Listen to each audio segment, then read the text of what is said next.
As the final piece of your First Things First program, we want to talk about something that's really important to our business, which you really almost never hear anywhere else in any other type of career.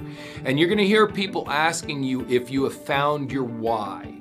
What is your why? What are you really doing the business for? See, on many jobs, we're used to having a 9-to-5 job, and on a job, you're told what you're supposed to do, and you do it. And if you don't do it, you get written up or you get fired. Over here, it's different. We're our own boss. There's no one to fire you. Certainly, you're not going to fire yourself.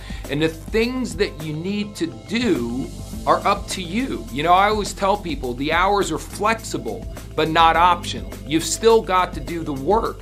And the best thing about network marketing for many, many people above and beyond all the other great things is that you can do anything you want whenever you want. That's the very best thing. But for a lot of people, when they get started and they don't understand what I'm saying right now, the worst thing about network marketing is they can do whatever they want whenever they want. I always say what's easy to do in our business is also easy not to do. See, all you really got to do is pick up the phone and call a certain amount of people every day. So you do a certain amount of presentations every day, and some will and some won't, and that's okay. It's not that you've got to be a great closer, a great presenter. You've just got to do the repetitions. You've got to make the calls. You've got to do the work. It's not hard work. It's not complicated work, but you do have to go through the numbers. Now, in order to do that, we want to find out what's your inspiration. Dale Carnegie, who wrote one of the greatest books in the world called How to Win Friends and Influence People, said when dealing with human beings, you are not dealing with creatures of logic, but rather with creatures of emotion. So again, this is an emotional business. We get up and down, we get excited, we get bummed out. A lot of times when people get frustrated in our business,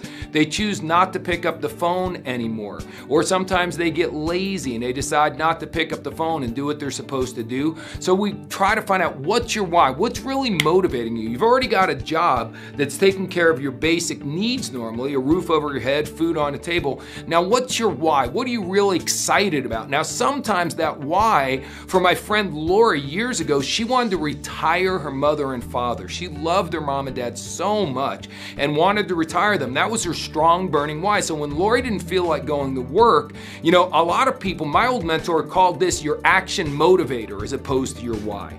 What is going to drive you to action? What's going to make you take action when you really don't feel like taking action, if you get what I'm saying? Lori, it was because she wanted to retire mom and dad. So when she didn't feel like doing things, she did it anyway. So many people don't feel like going to the gym, so they don't go. They don't feel like doing this or that, so they don't do it. They don't have the discipline. Here's a key to success in anything in life. If you only do what you're supposed to do when you feel like doing it, you're not going to succeed. You've got to have something inside you. And Think and Grow Rich, Napoleon Hill talks about this. What's your white hot burning desire? Now, for some of you, you don't know what it is. Maybe no one's ever asked you what your why is. So understand that if you don't have a why when you're done with this video, if nothing pops in your mind, you're still allowed to make 3 sales on the left and 3 on the right and get a $100 cycle bonus. Some people don't develop their why for a while. For me in the beginning, my why was so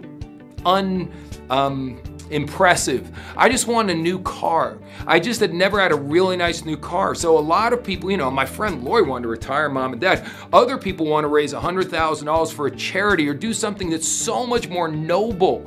Many of your people will have a non-noble first goal, their why, something that's really getting them excited. So that's what you've got to ask yourself. What's going to get you excited to take action and do what you're supposed to do when you really don't feel like doing that? And the more that's something that really drives you, something that you're passionate about, something that you just absolutely get excited about, then you are in perfect shape. Because then, even though the work you're doing every day may not be the most fun or desirable, it'll become secondary because you're focusing on what the prize is going to be. You're not focusing on what the price is you're paying in order to get what you want. You're focusing on the prize. You're focusing on your why. So, what's your why?